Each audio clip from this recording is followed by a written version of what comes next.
Welcome to the 12 Report. I am Judith Atibi, standing in for Blessings Musugu. The headlines.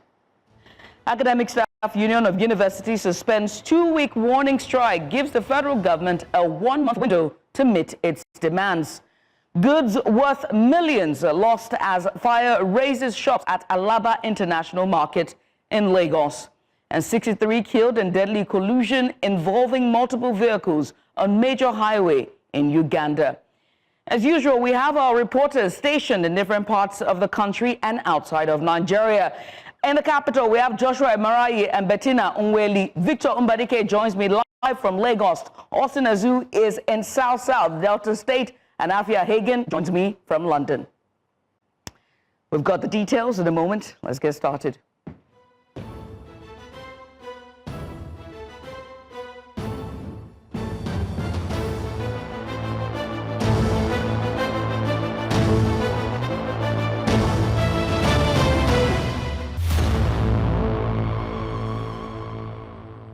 Let's begin in Lagos State Ojo area, where several shops have been destroyed following a fire outbreak late last night at the Alaba International Market.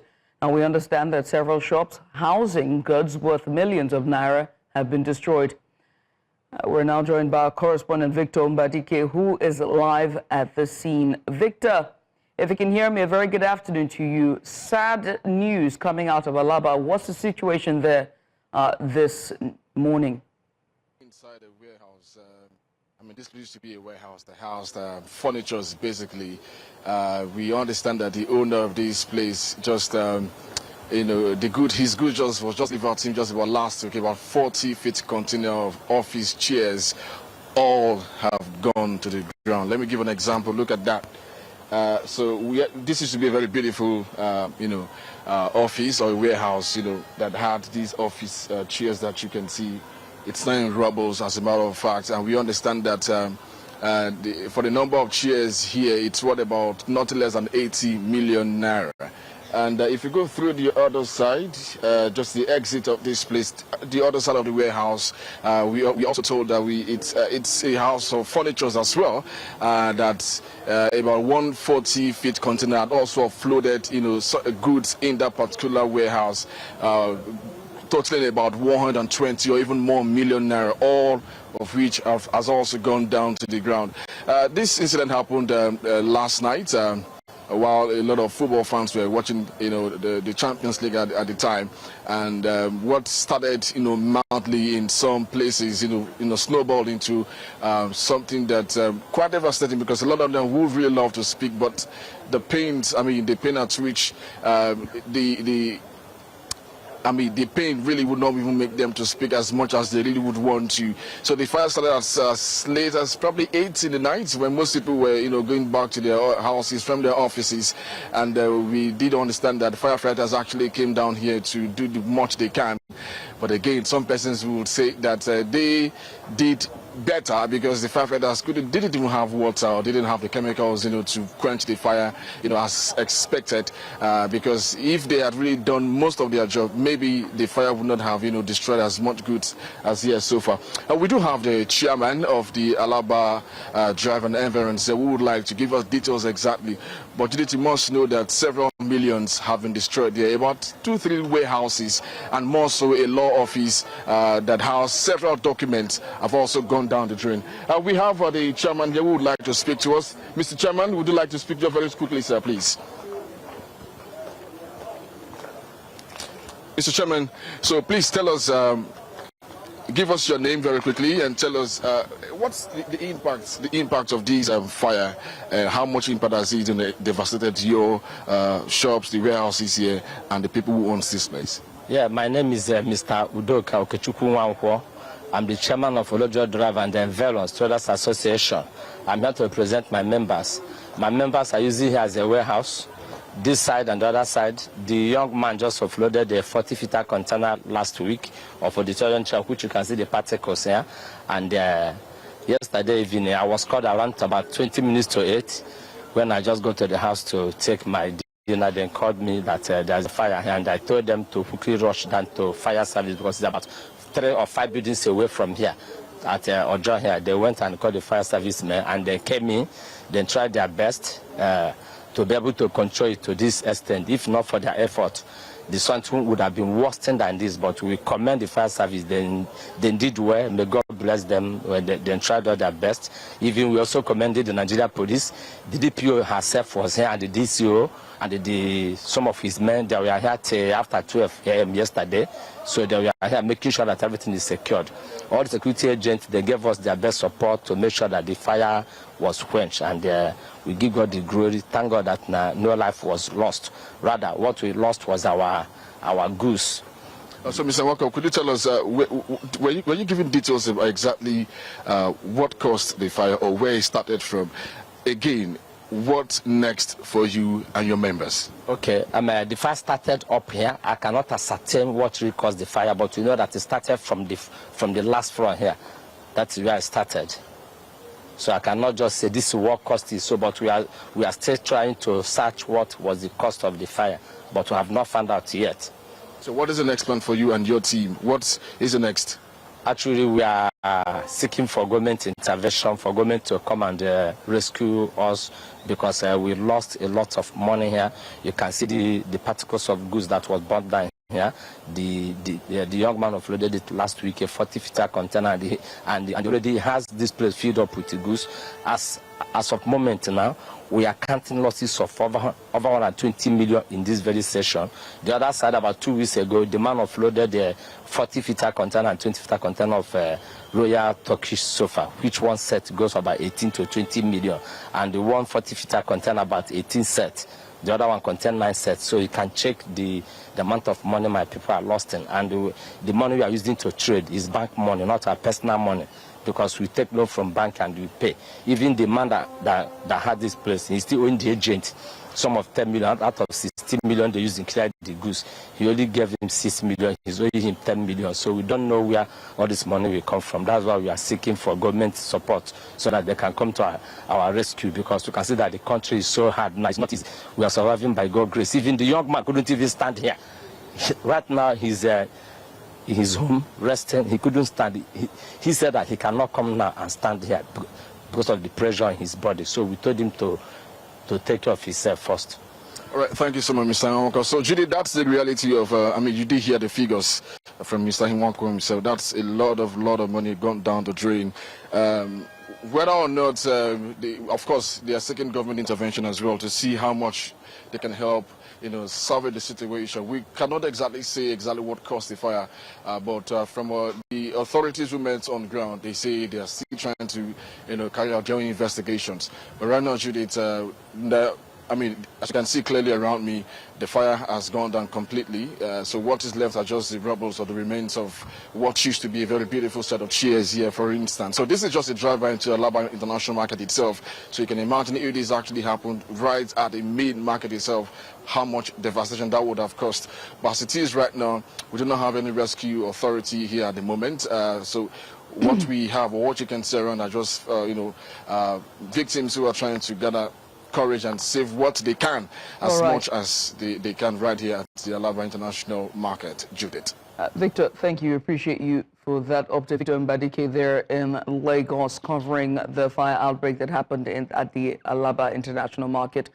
Switch gears away from that, as the federal government says it is targeting the creation of at least 20,000 jobs annually under the Nigeria Jubilee Fellows Program 2.0. Vice President Kashim Shettima is set to officially flag off the new phase of the initiative in Abuja on Wednesday, a key move aimed at connecting young Nigerians with meaningful work, experience, training, and mentorship. Ahead of the flag off, the Vice President inaugurated the Project Steering Committee, urging members to prioritize inclusivity and deliver measurable results that benefit young people across the country. Coordinated by the Office of the Vice President and implemented by the UN Development Programme with EU funding, the initiative was first launched in 2022 and has already powered or empowered over 14,000 graduates through year-long paid fellowships. Our State House correspondent Bettina Nweli is on standby. She's about to join me live for updates on this flag off. Bettina, it's good to have you. Good afternoon to you. What are the key commitments the Vice President made during the flag off of the Nigeria Jubilee Fellows Program 2.0? And most importantly, how is the government planning to ensure that these job targets are met annually? Bettina.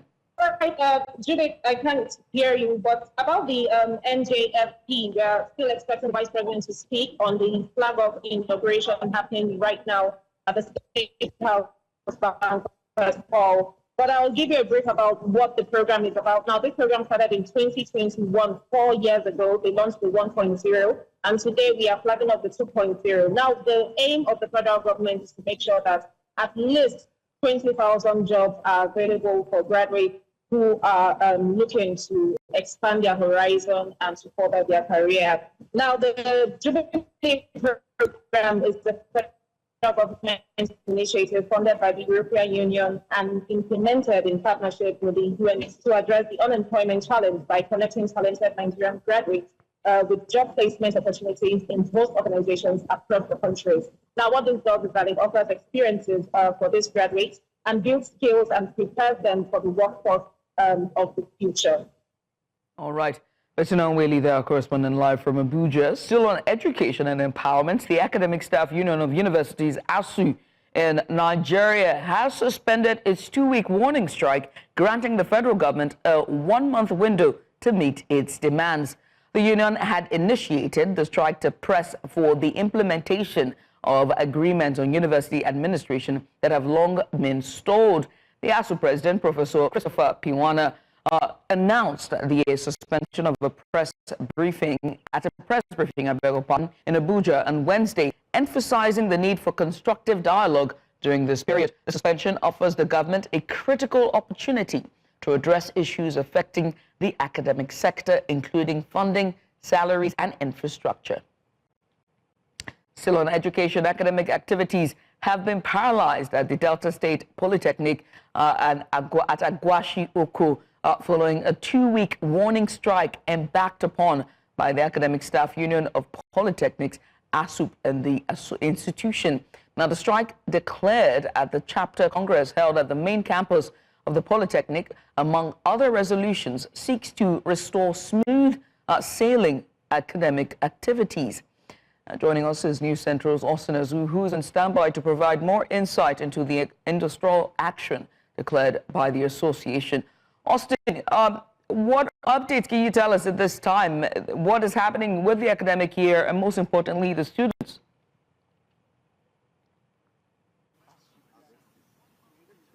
All right, good afternoon, Judith. Of course, we are currently at the Delta State Polytechnic, or Gwashiku, and currently at the main campus. You can see the ambience of this campus right now.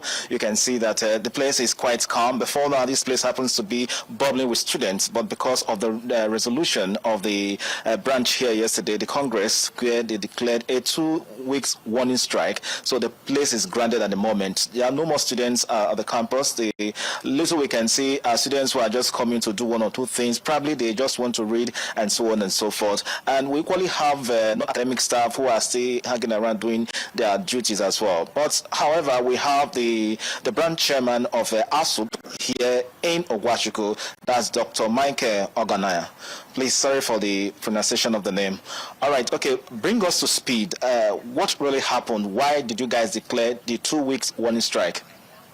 Well, good afternoon. The essence of the strike is as a result of a continuous or a lingering issue over certificate racketeering that was alleged to this school.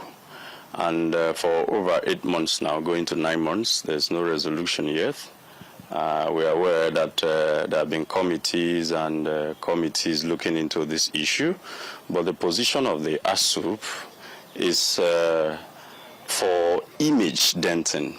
For over 8 months now, the image of this school has been dragged to public disrepute, and we are not comfortable with that at all.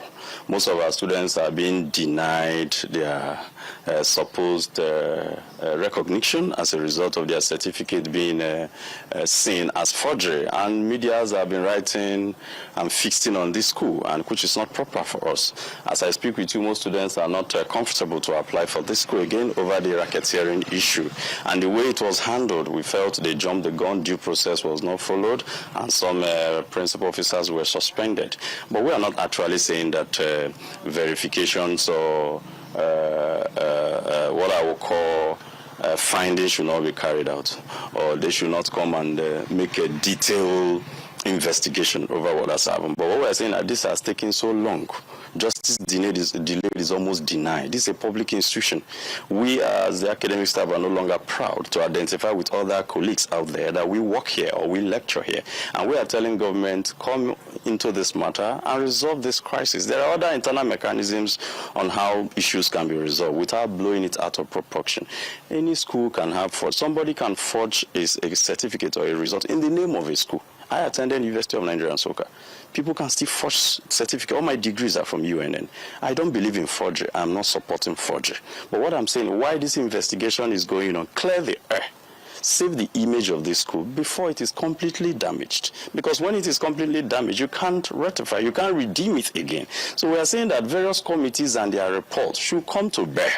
Both the council committee, the interministerial committee, the committee of the House of Assembly, chairman by the speaker at first. All these committee reports should be put together and let there be a resolution. We are not, I want to correct an impression. We are not against the council. Either are we fighting council of the school. But what we are saying is that council should play more role in protecting the image of the school than allowing the public space to have access to this school and damaging the image of the school. Okay, let me ask you a question. Recently, the House of Assembly actually weighed into this issue. We equally saw the ongoing dispute between the management and that of the board. Like you just stated right now that you are not fighting any of this committee. All you are hoping is to ensure that this committee able to put their papers together and come out with a white paper. Okay, so okay, because of time, we'll continue from that conversation. All right, from what we have just gathered so far, we don't know within these 2 weeks if attention is not given, we don't know what next will be of the school. So we hope to proceed from here and get more information on this, and we'll get back to you in our subsequent bulletin. So back to you in the studio. Austin Azu, many thanks. We appreciate you for that update. Austin Azu there live from the Polytechnic Gwashi Uku in Delta State. Let's go on a short break, shall we? When we return, it's still strike ultimatums, but this time in the health sector. After the break, stay with us.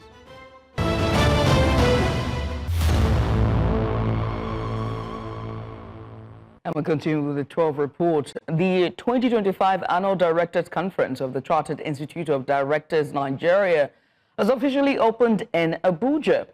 The high-level gathering brings together top business leaders, directors, and policymakers from across the country, all focused on one key goal, which is strengthening leadership in the face of global uncertainty.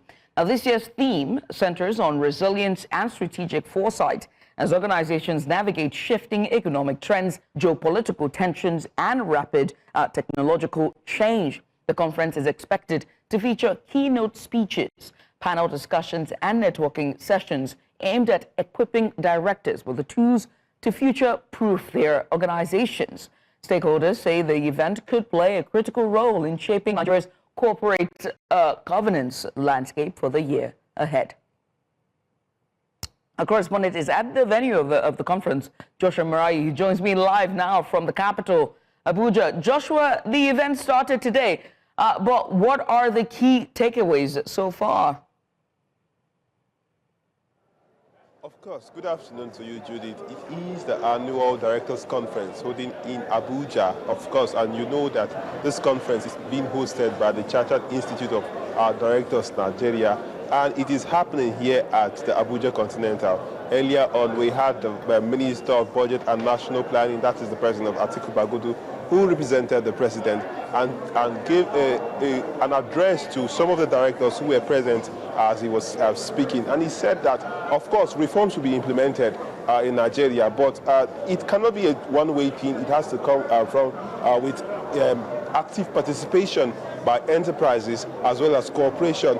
And of course, you know that these directors are at the helm of affairs, and of course, whatever implementation and policy that the government actually implements, it affects them directly.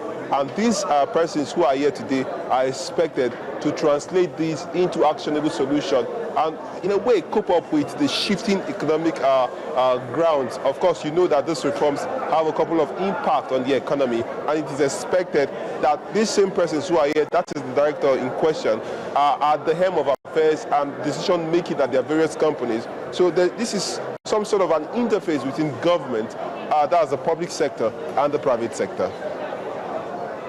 I must say thank you for taking out the time to join us there, Joshua, and we will continue. By the way, we're covering it live here on the station, so we'll definitely bring more of the discussions that are happening on the sideline of this summit. Once again, thank you. And that's Joshua Mariah, correspondent live in Abuja. Let's go on a short break, shall we? You're watching the 12 Report. Coming up, Ivory Coast court sentenced 32 people to 3 years in prison for participating in banned demonstrations. We'll bring you the details of this and plenty more just after the break. Stay with us.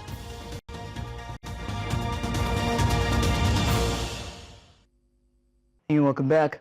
At least 63 people have died after several vehicles crashed onto a major highway in Uganda on Wednesday. According to police spokesperson SP Michael Kananura, 2 buses traveling in opposite directions collided head-on shortly after midnight near Kataliba village. The buses had been attempting to overtake a lorry and a car when one swerved to avoid a collision, triggering a chain reaction that caused multiple vehicles to overturn.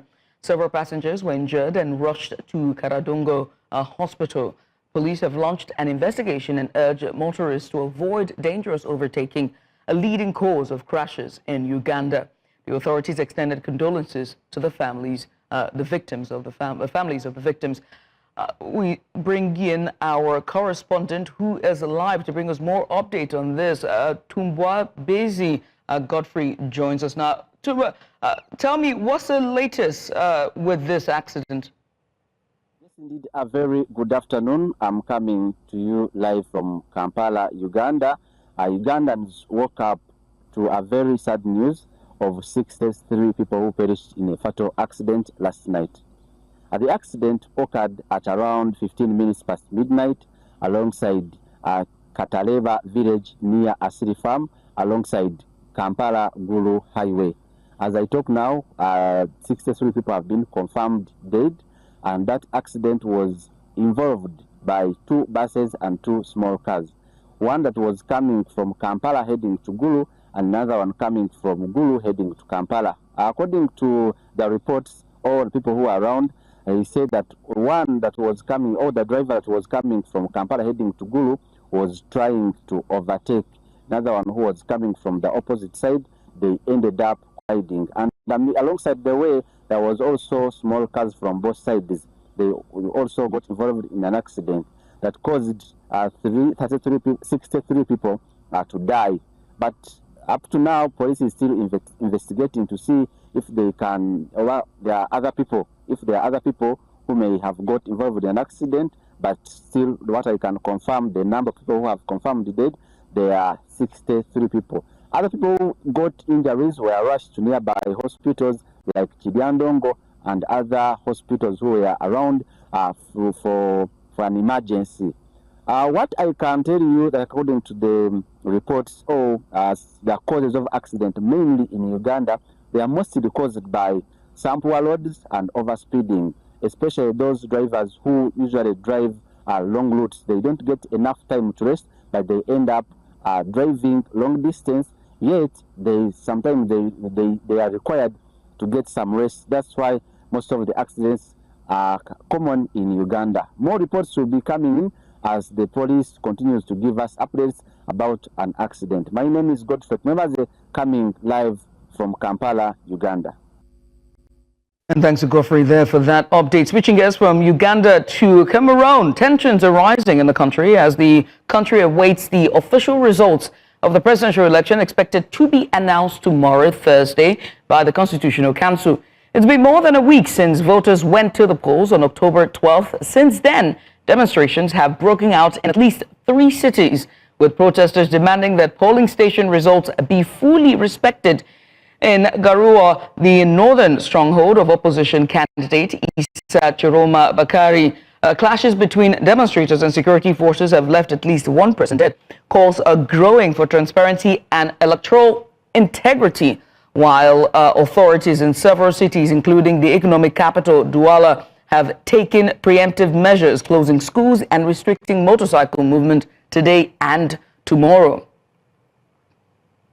To help us unpack the latest developments, I'm joined by Kathleen Ndomo, who was in Douala in the entirety of the week of the elections. Growing public unrest and reports of violence, we sort of preempted and anticipated this happening. How much confidence do you think Cameroonians have that the Constitutional Council will deliver results that truly reflect the will of the people? The confidence that Cameroonians have is in a historical low right now. Cameroonians do not trust the institutions, especially the electoral body and the Constitutional Council, based on a history of electoral disputes that have been, have shaped their mindset. In the 1992 and 2018 elections, the same complaints of electoral malpractice and fraud and manipulation of results were what caused clashes, especially in 2018 when the forerunner then Maurice Kamto was picked up and together with other contenders and human rights defenders. The Constitutional Council, which was created in 1996 and only began its work in 2018, is also perceived as not trustworthy because all 11 members are appointed by the president. And so there's a worry of the possibility that will these people who are appointed by the incumbent be able to declare results if the incumbent is not the one that has won. So there's a high level of distrust in the institutions at the moment. And many are now asking what the future of Cameroon would look like after the results are announced. So tomorrow is a fateful day, it seems already, even though it's not here yet. Do you see this election as a turning point for the country's political landscape and future internationally? Historically, Cameroon is at a crossroads now. Over 50% of young Cameroonians aged below 35 are in the informal sector. There's no jobs. There is rife corruption. The country is currently going through a high inflation period. We have a crisis in the north, west and the southwest Anglophone regions, as well as Boko Haram crisis in the north. And so the belief that Cameroonians have, citizens have, is that we are at a point where we can no longer trust or afford the current regime to continue to rule when they have not, the perception is they've not given us what we need in terms of the economy, political stability, and even, infrastructure and all the basics that Cameroonians need. So we are at a historical turning point, and the hope is that, as a lot of people have said, the truth of the ballot is going to be upheld tomorrow. If the truth isn't upheld tomorrow, if tomorrow's announcement fails to convince the public's public transparency of its transparency of the process, one has to ask about the potential, social consequences and political consequences, and whether or not the AU or ECOWAS will step in. Because I understand there's international observers as well, and they've also made note of what it is. What does this translate tomorrow? It's going to be a very worrisome outcome if the people believe that the results have been manipulated.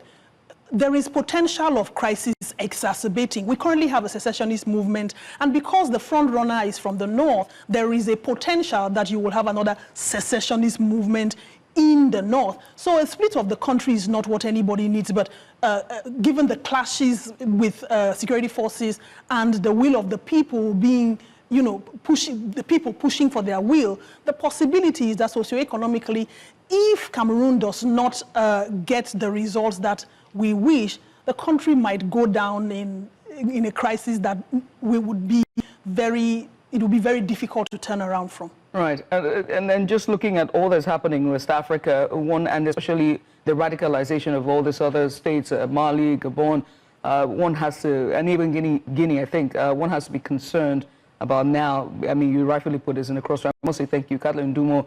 She has been covering the Cameroonian elections. Well, all eyes are on the country tomorrow. We switch gears away from Africa, this time to Gaza and Israel, as the U.S. Vice President J.D. Vance says the implementation of a Gaza ceasefire agreement is going better than expected, and the truce can hold Vance. Now, Vance said that this during a visit to Israel. Vance visits comes after a flare-up of violence on Sunday that threatened to derail the 12-day-old truce. Now, Israel said Hamas attack killed 2 soldiers, triggering Israeli airstrikes, which killed dozens of Palestinians. Meanwhile, Hamas chief negotiator Khalil al-Hayal, who is in Cairo, insisted that his group and other Palestinian factions were committed to the ceasefire deal. Now, to discuss this, I am joined by Lieutenant Colonel Maurice Hershey. He is the former Director of Military Persecution for Judea and Samaria. You're welcome to the program, sir. I have to ask, how are both sides responding militarily and diplomatically to this situation of the ceasefire breach? I think the genocidal terrorists are continuing on with what they do. They have been in breach of the agreement from the moment it started. Their commitment was to return all of the hostages, not only the living ones, but also the dead hostages within 72 hours. They never met that commitment. They haven't started disarming. Instead of disarming, they've been purging, murdering Gazans on the streets in open-air executions, and really taking back the control of the Gaza Strip, which they committed to waiving, they committed to disarming, and we've seen none of that. So I'm not exactly sure what the optimism of Vice President Vance is based on, because Hamas is doing nothing of what it committed to do. And what are the potential humanitarian crises or consequences resulting from this escalation? How might this affect the broader political landscape within Israel and Gaza? Well, I think the picture is very, very clear. Hamas, for the last 2 years, after initiating the October 7 massacre, has been insistent on raining down a humanitarian crisis on the Gaza Strip, and is continuing to this day. There is the opportunity for the Gazans to see a better future. All Hamas has to do is live up to its commitments, release all of the hostages, disarm, and those terrorists who wish to seek a safe haven abroad have been given that opportunity. And yet they don't do that. They continue to hold the hostages. They continue to hold their weapons, refusing to disarm. And they continue to hold the Gazan population hostage, not only the Israeli hostages, but the entire civilian Gazan population hostage at their whims. And I have to ask, what is the situation like in Israel this time in terms of civilian safety and, most importantly, public response? What is it like? Well, so obviously the situation in Israel has improved quite substantially since we've seen the return of the live hostages. And now that we're seeing slowly but surely the return of the dead hostages, this is something that is certainly giving not a small amount of encouragement. Unfortunately, we are still experiencing on a daily basis terror attacks from the same terrorist organizations, from Hamas. They exist not only in the Gaza Strip, but also in Judea and Samaria. And they are constantly carrying out more and more terrorist attacks together with Palestinian Islamic Jihad and Fatah. And so the situation is very, very fragile still. We're going to see, I would imagine, a tremendous spike in terrorism as a result of all of these mass murderers that Israel was forced to release in order to secure the release of the hostages. But that's something that I believe will happen within the next few months. Obviously, it isn't immediate. I must say thank you for taking out the time to join us, Lieutenant Colonel Maurice Hershey. He is a former Director of Military Persecution for Judea and Samaria. We'll switch gears away from that as it's Wednesday, and that means it's time for Prime Minister's Questions, the weekly political showdown in the House of Commons. Now, all eyes are on Westminster today as Prime Minister Sir Keir Starmer goes head-to-head with leader of the opposition, and that's Kemi Badenoch. At the heart of today's clash, the UK's latest inflation figures released just this morning, and growing anticipation around the upcoming budget announcement. Now, both leaders are expected to lay out their positions on how best to tackle the cost of living and steer the economy forward. And what you have on your screen there is live visuals there from the Prime Minister's questions at the House of Commons. Child sex abuse is something each and every one of them voted against earlier this year. And we've given victims and survivors the power to seek an independent review of their cases. But, Mr. Speaker, in relation to this inquiry, I want to go as fast as we can to get the justice that is deserved. I want to ensure survivors are involved in that, and we're balancing the two to get this right, and I'll continue to do so. Mr. Speaker, he's talking about mandatory reporting. I will remind him what Fiona asked. What is the point if the victims aren't going to be believed? What would be the point of mandatory reporting? All of this is happening now. All he's saying is because 4 of those victims resigned from the survivors panel. If they hadn't done that, they would have continued with the watering down, which we all know that they were carrying out.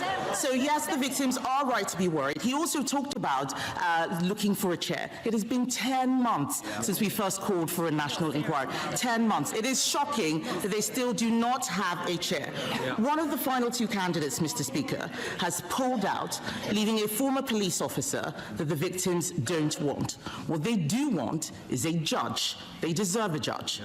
So, Mr. Speaker, we are talking now. We are talking about the industrial scale rape of women and girls. Unlike most of the inquiries going on, why is it that this inquiry doesn't deserve a judge?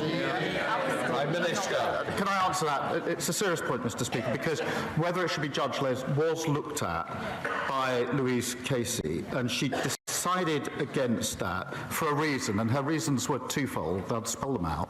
The first was the speed with which we could do this, and it would have been... They asked the question, and the first was the speed with which we could do this. The second is really important, and that is that at the same time as the inquiry, I was absolutely determined that criminal investigations would go on at the same time. One of the problems that judge-led inquiries run into, I've seen and experienced this myself, is that they're often held back until the end of the criminal investigations, and I was determined that we'd be able to run the two together. And it's because of that, Mr. Speaker, that we've been able to reopen 1,200 historic cases at the same time. And Mr. Speaker, she asks what's the point of mandatory reporting that she voted against. I don't think she understands how it works. This,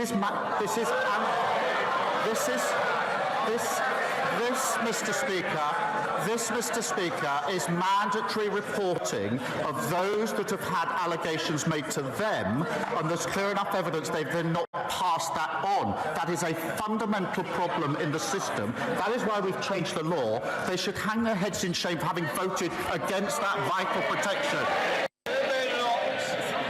What he should hang his head in shame in is calling this a far-right bandwagon when we first raised this issue. The future deputy leader, we all know who's going to win, called this a dog whistle. What we need to think about right now, Mr. Speaker, is the victims. It is the survivors. I spoke to one of them yesterday. Let's remember, these are victims who waived their anonymity, an incredibly difficult thing to do. And they believe that the safeguarding minister has lied to them and about them. One of the survivors has said, and I quote, "Jess Phillips needs to be removed because I don't think her conduct during this has been acceptable for the position that she holds." That is, those aren't my words. Those are the words of a survivor. It is a shame that Labour MPs are drowning that out. The member for Birmingham Yardley has clearly lost the confidence of the victims. Does she still have the confidence of the Prime Minister? Can I just say that, Prime Minister, even if we are quoting somebody else, we shouldn't quote it because it's a direct allegation against a member of this House. So I'm sure that that's not what was intended, Prime Minister.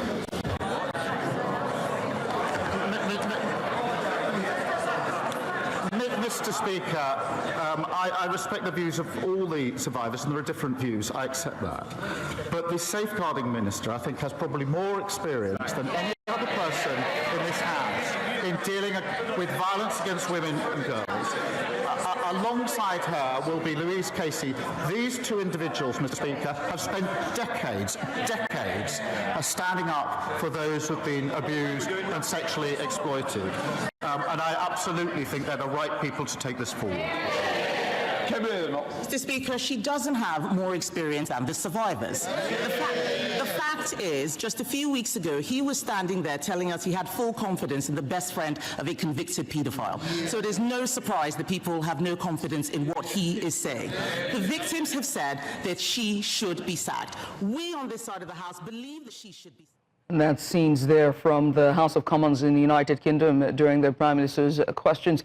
Now, for more on this and what's at stake and what today's exchange could mean for households across the UK, we go live now to our senior international correspondent and anchor, Afia Hagen. Afia, I have to ask you, what's at stake today at the House of Commons? Well, today at the House of Commons, as you could hear there, the main conversation at the top of Prime Minister's questions was all about the inquiry into grooming gangs. So just to give you some context, these were gangs that carried out group-based sexual exploitation of young women and girls up and down the country. Now, there's been an inquiry into how this happened, how this could happen, how it was allowed to happen, and how to prevent it happening again, that had survivors of the abuse within the inquiry who were leading the inquiry along with a chair. Now, 4 of the survivors of the abuse have left that inquiry. And so Kemi Badenoch, the leader of the Conservative Party, had spoken to one of the survivors named Fiona and quoted her as saying that she felt that they had been badly let down by the inquiry and that the government had started essentially a smear campaign against them. So the questions that you had there were about the grooming inquiry, how to take it forward. Kemi Badenoch has said that survivors have said that they would like a judge to lead the inquiry as opposed to a police officer. The Prime Minister, Sir Keir Starmer, is saying the job now is to find a chair for the inquiry that the survivors can trust to make sure that they get the justice they deserve and to make sure this doesn't happen again. Afia, thank you. We appreciate you for that update. We wait to see how the panel will turn out today, and we'll hope to join you later on for subsequent bulletins. Afia Hagen, our senior international correspondent and anchor for News Central. Let's go on a short break. When we come back, we've got your postscript. Stay with us. Now, when the ballot box becomes a backdrop for tight control, not accountability, what role do observers, international observers, really play? In the recent presidential election in Cameroon on 12th of October 2025, the African Union Observation Mission described the voting process as calm and peaceful. But other organizations sounded alarms. The International Crisis Group warned that a lightly or tightly controlled electoral system and civil society crackdown could spark protests. We already see that in 3 cities across the country. The Office of the United Nations High Commissioner for Human Rights flagged restrictions on civic space, banned gatherings, and excluded candidates. And Human Rights Watch pointed to the exclusion of the main opposition leader as a direct blow to credibility. Here, too, in West Africa, the regional body, that's Economic Community for West African States, and that's ECOWAS, alongside the African Union, deploys observer missions to build confidence, deter fraud, monitor voters' rights, and signal legitimacy. Their methods draw on agreed benchmarks, which is access to polling stations, free movement of observers, media independence, and timely reporting. But in practice, the power of observation is limited. Observers can note a process, they cannot enforce it. In places where opposition is squeezed, civil society is stifled, and state resources are skewed. A good observer report won't fix structural flaws. What it can do, however, is raise the cost of manipulation, document patterns, and strengthen follow pressure.